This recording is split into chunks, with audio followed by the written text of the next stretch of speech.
Neo-feudalism refers to a theorized contemporary rebirth of policies of governance, economy, and public life reminiscent of those present in many feudal societies, such as unequal rights and legal protections for common people and for nobility.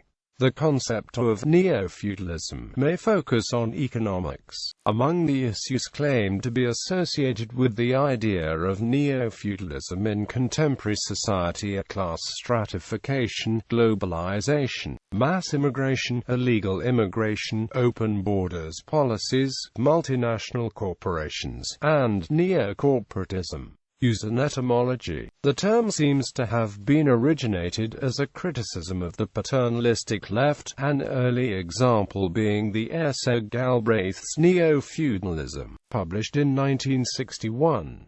The term is still used by some on the right in that sense in the 21st century. Although he would later become a naturalized American citizen, Soros remains in social outlook very much a European and believer in the paternalistic neo-feudalism euphemistically called democratic socialism, or social democracy. Quote, in 1992, Emanuel Wallerstein has made his view on global development of the world, which has neo-feudalism among three other variants, which meant autarky regions with local hierarchy and high-tech goods available only for elite.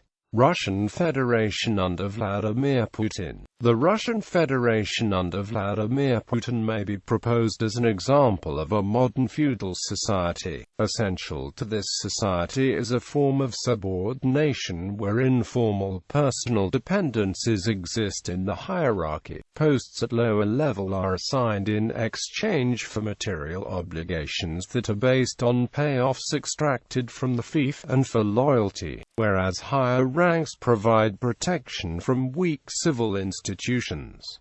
Subsystems may span several echelons, e.g., from street policemen through the highest police and political ranks, are composed of deputies handpicked by the Kremlin. One need not strain oneself to imagine how these super-rich people acquire their offices. They pay up with both lucre and loyalty, and they are protected down, a hallmark of feudal social exchange. VL. A no sense of observers draw very close parallel between the Russian neo-feudalism and historical examples. The casts, in principle, a completely traditional one.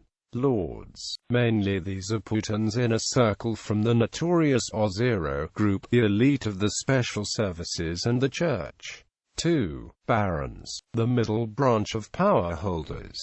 3. The bourgeoisie, a weak and dependent class, privileged in relation to the ordinary people, and an object of exploitation with limited rights in relation to the favored. 4. Ordinary people, without any rights. Pavel Shechtman. Whereas the ranks of lords and barons are mostly filled by ex-KGB officers, the image of a police state does not fit best. The society is structured around voluntary corruption links. Classical police state methods, such as massive political imprisonment, are marginal, yet essential for creation of fear. For control of any systematic revolt, neo-feudal regime is uncertain. Privatized governance. According to Les Johnston, Clifford Shearing's theoretical approach of neo-feudalism has been influential. Shearing used this term in a limited sense to draw attention to the emergence of domains of mass private property that are gated in a variety of ways. Neo-feudalism entails an order defined by commercial interests and administered in large areas, according to Bruce Baker, who argues that this does not fully describe the extent of cooperation between state and non-state policing. The significance of the comparison to feudalism for Randy Lippert and Daniel O'Connor is that corporations have power similar to states as governance powers. The widening of the wealth gap as poor and marginalized people are excluded from the state's provision of security can result in neo-feudalism, argues Marina Caprini. who says this has already happened in South Africa. Neo-feudalism is made possible by the commodification of policing, and signifies the end of shared citizenship, says Ian Loader. A primary characteristic of neo-feudalism is that individuals' public lives are increasingly governed by business corporations, as Martha K. Huggins finds. Seattle-based technology billionaire Nick Hanna has stated that our country is rapidly becoming less a capitalist society and more a feudal society. John Braithwaite notes that neo-feudalism brings a different approach to governance,